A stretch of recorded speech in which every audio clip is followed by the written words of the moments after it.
अस्सलाम वालेकुम, कैसे हैं आप सब? उम्मीद है आप सब खैरियत से होंगे। और आज का जो ब्लॉग है तो वो दोपहर से शुरू हुआ है। लंच के लिए तैयारी हो रही है। चिकन मैंने बना लिया था और अभी मैं लोबिया के लिए तड़का लगा रही हूँ। लोबिया मुझे बहुत ज़्यादा पसंद है और मेरी बेटियों को भी पसंद है, लेकिन मेरा बेटा नहीं खाता, तो इस वजह से उसके लिए मैंने चिकन बनाया है। और साथ में आटा भी गूँध रहा है। लोबिया मैंने पहले से बॉयल करके रख दिया था, बस अभी तड़का लगाना है इसको। लोबिया को अगर हम 2-3 घंटे पहले से भिगो कर रख दें पानी में और फिर उबालें तो ये बहुत सॉफ्ट सा और बहुत अच्छा सा हो जाता है। और अगर भिगोए बगैर हम इसको उबालते हैं तो फिर कोई कोई इसमें जो तो सख्त से होते हैं, कुछ सॉफ्ट हो जाता है तो फिर और टेस्ट भी नहीं सही आता। लेकिन अगर अच्छे से ये बॉयल हो जाए बिल्कुल सॉफ्ट तो ये टेस्ट भी बहुत ज़बरदस्त आता है और खाने में फिर बहुत अच्छा लगता है। हम तो फिर मतलब इतना पसंद है, जब खाना शुरू करते हैं तो फिर बस खाते चले जाते हैं, फिर समझ नहीं आती कि अब कैसे ख़ुद को रोकें। मतलब इतना शौक़ से हम खाते हैं लोग यहाँ, और हेल्दी भी है। और कल मैंने कपड़े धोए थे, आज भी धोने हैं यूनिफ़ॉर्म वग़ैरह। तो कल जो धोए थे उसमें थोड़ी-थोड़ी नमी थी, तो फिर मैंने यहाँ सोफ़े पर भी फैला दिए। मैंने कहा अच्छे से सूख जाएँगे तो फिर हम इसको फ़ोल्ड करके रख देंगे अलमारी में। और मेरे बेटे के हाथ पर अभी भी प्लास्टर जो है तो लगा हुआ है, तो आज हम शाम को जाएँगे हॉस्पिटल और इसको रिमूव कराना है। और ये जो जायनमाज़ है तो ये यहाँ पर मैं रख देती हूँ। इसके लिए एक स्टैंड मिलता है तो वो मैं लूँगी, अभी है नहीं मेरे पास वो, तो बस यही जगह मैंने इसके लिए रखी है, यहीं पर हम इसको रख देते हैं। और जो कपड़े हैं वो हम ऊपर धोते हैं। वॉशिंग मशीन हमने ऊपर जो वॉशरूम है वहाँ पर रखा हुआ है, और ये मैट्रेस यहीं पर पड़ा होता है। ये जब मैं बच्चों के रूम में सोती हूँ तो बस फिर रूम के अंदर हम रख देते हैं और फिर मैं वहाँ सो जाती हूँ, क्योंकि उसका हाथ जैसे फ्रैक्चर था मेरे बेटे का, तो फिर मैं कभी-कभी इनके रूम में भी सो जाती थी। और बस यूनिफ़ॉर्म निकाल के तो अभी ये धोने हैं। तो बस ये है कि गंदे कपड़ों और गंदे बर्तनों में बड़ी बरकत होती है। इसको हम धोते रहते हैं और बस ये जमा होते रहते हैं। यहाँ पर हमने रखा हुआ वॉशिंग मशीन, और स्विच यहाँ पर लगता है, तो बस इस तरह एक्सटेंशन लगा के तो यहाँ इस तरह से हमने रखा हुआ है, और स्विच हमने यहाँ पर लगा दिया हुआ है। तो बस अभी मशीन ऑन करना है। अच्छा, मशीन में इस तरह से लगाती हूँ जैसे लोग कपड़े डाल देते हैं, सर्फ़ डाल देते हैं, फिर मशीन चालू कर देते हैं, लेकिन पता नहीं क्यों मुझे नहीं इस तरह अच्छा लगता। तो मैं पहले मशीन ऑन कर देती हूँ, जब पानी से भर जाता है उसमें सर्फ़ डाल देती हूँ, और फिर उसके बाद मैं उसे कपड़े डाल के ना ऑन कर देती हूँ। तो मुझे इस तरह अच्छा लगता है, ताकि सर्फ़ अच्छे से पूरे कपड़ों में सही से फैल सके। और उस तरह भी सही है।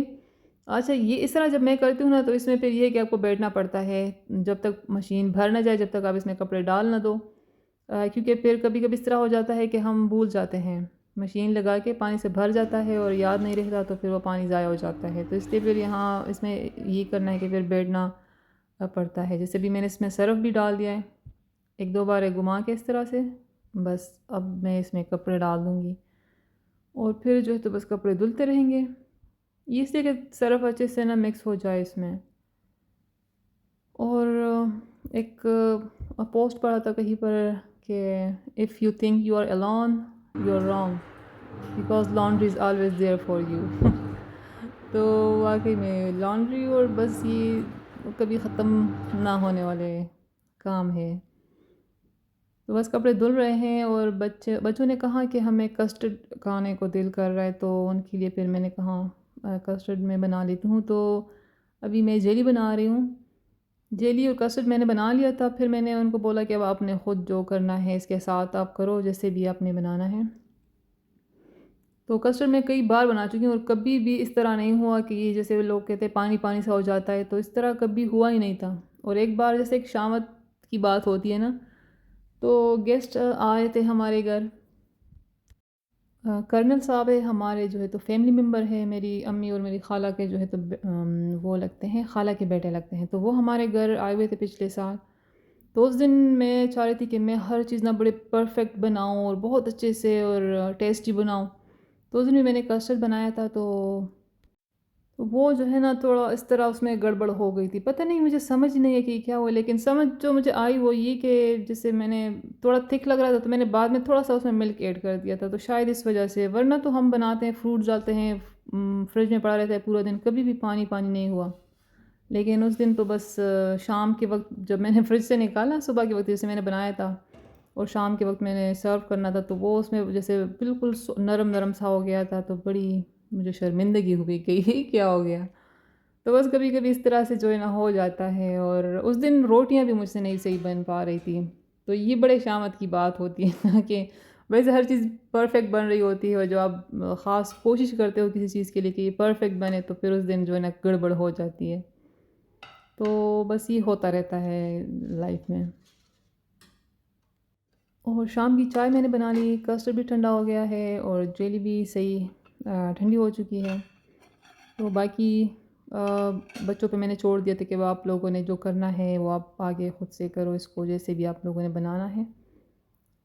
और चाय के साथ मैंने ये मिनी बन जो मिलते हैं तो ये मैंने खाए और मेरी बेटी ने भी। तो बस चाय के साथ तो हमने इसको एंजॉय किया। और आजकल भी रोटियां सही नहीं बन पा रही, पता नहीं आटे को क्या हो गया है। वैसे वही आटा हम लेते हैं जो पहले हम लेते थे, इतने मज़े के उसके पराठे बनते थे, उतने मज़े की रोटी बनती थी। लेकिन पता नहीं आजकल वही आटा है और सही रोटी ना रोटी सही से बन पाती है उससे, ना जो है तो पराठा सही से बन पा रहा है। जैसे चिपका चिपका सा पराठा होता है, उसमें लेयर बनते ही नहीं है। तो पता नहीं क्या हुआ है आजकल आटे को, ये यहाँ पर हुआ है या आपकी तरफ भी हुआ है इस तरह? आप मुझे कमेंट करके बताइए कि आटा आजकल कुछ इस तरह का आया हुआ है, ये क्या मसला हो रहा है। और बस चाय पीने के बाद फिर हमने जाना था हॉस्पिटल। तो हॉस्पिटल जाने से पहले बच्चे जो है तो ये कस्टर्ड के लिए तैयारी कर रहे थे, तो मैंने कहा चलो जल्दी से मैं इसकी थोड़ी सी वीडियो बना लेती हूँ।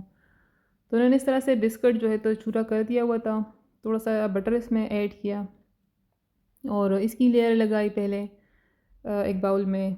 और लेयर लगाने के बाद कस्टर्ड में जो है तो एप्पल, जो फ्रूट घर में पड़े हुए थे ना, कोई ख़ास हमने बाहर से चीज़ नहीं ली, बस एप्पल पड़े हुए थे और कोई खा भी नहीं रहा था, तो फिर मैंने कहा ये भी ख़राब भी हो जाएंगे, तो कस्टर्ड मैंने कहा चलो इसमें यूज़ हो जाएंगे तो इस तरह खा लेंगे।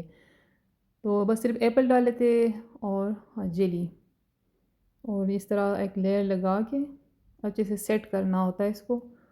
तो बस अच्छे से सेट करके फिर उन्होंने इसमें जेली और एप्पल कस्टर्ड में शामिल करके तो फिर वो इसमें ऐड किया, फिर फ्रिज में रख दिया था ठंडा होने के लिए।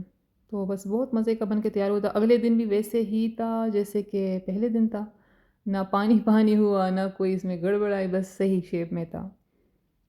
और बस कभी कभी किसी ख़ास स्पेशल दिन जो होता है तो उस दिन गड़बड़ हो जाती है। तो आप भी मुझे कमेंट करके ज़रूर बताइए कि आप लोगों के साथ इस तरह हुआ है, कभी कोई ऐसी गड़बड़ हुई है आपके साथ भी या नहीं? मेरे ख़्याल में हो जाता है, हर किसी के साथ इस तरह कुछ ना कुछ हुआ होगा ज़रूर। और जो हमारे कर्नल साहब हैं तो उसकी जो वाइफ़ हो के कह रही थी कि मैं देखती हूँ आपकी वीडियो, तो शायद अभी देख भी रही होगी मेरी वीडियो। और उसकी बेटी की शादी हुई है मेरे भांजे के साथ, तो बहुत करीबी हमारे रिश्तेदार हैं। और वो ख़ुद बहुत एक्सपर्ट है कुकिंग में, बहुत ही मैंने उनकी तारीफ़ सुनी है कि बहुत ही मज़े-मज़े की जो है तो वो खाने बनाती है। तो उनसे भी इंशाल्लाह मैं सीखूँगी कुछ ना कुछ रेसिपी, उनकी भी मैं फिर उनसे सीख के ना आप लोगों के साथ शेयर करूँगी। और बस ये हो गया है तैयार कस्टर्ड। और इसके बाद फिर हमने जाना था हॉस्पिटल। तकरीबन शाम का टाइम हो रहा था, 6:30 से थोड़ा ऊपर 7 बजे के करीब डॉक्टर ने आना था। वैसे डॉक्टर आते हैं 5 बजे और 7 बजे फिर वापस जाते हैं, लेकिन इस दिन सैटरडे को उन्होंने आना था 7 बजे और 8 बजे तक उन्होंने बेड ना था। लेकिन जब हम गए तो वो इस दिन आए ही नहीं। कह रहे थे कि पता नहीं ज़ियाउद्दीन हॉस्पिटल या कौन सा हॉस्पिटल, वहाँ कोई इमरजेंसी हो गई है तो इस वजह से वो नहीं आ पाए। लेकिन जो प्लास्टर था तो वो जो इमरजेंसी में लोग बैठे होते हैं उन्होंने कहा कि तो इन्होंने हटाना है, तो फिर हम उनके पास गए तो उन्होंने इसको रिमूव किया। और डॉक्टर को हमने कहा दिखा देंगे, लेकिन वो जैसे कि आए नहीं थे, तो फिर हमने कहा चलो फिर किसी अगले दिन मंडे को या ट्यूसडे इस तरह हम दिखा देंगे कि कोई मसला तो नहीं है, सही हो चुका है ठीक तरह से।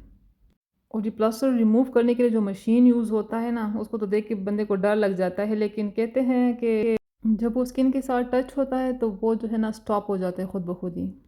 प्लास्टर रिमूव होने के बाद जो है तो वो अपना हाथ बहुत हल्का-हल्का सा फ़ील कर रहा था। और फिर घर आके जो है तो हमने इसको थोड़ा-सा जैसे धो के फिर जो है इस पर हमने ऑलिव ऑयल लगाया। और ये तो आज जो कस्टर्ड वो ख़त्म हो चुका है, थोड़ा-सा इसमें बाकी था तो मैंने इससे थोड़ा-सा खाया है आज। और बस ये थी आज की वीडियो। अगर अच्छी लगे तो लाइक करें, शेयर करें और मेरे चैनल को सब्सक्राइब करें और बेल आइकन को भी प्रेस करें ताकि आने वाली वीडियो की नोटिफिकेशन आपको मिल सके। और ये कस्टर्ड देखिए आज भी वैसे ही थिक है जैसे कि कल था और बिल्कुल सेम उसी हालत में है। हालाँकि इसमें फ्रूट्स हैं लेकिन फिर भी कोई पानी-पानी जो है तो नहीं हुआ। अल्लाह हाफ़िज़।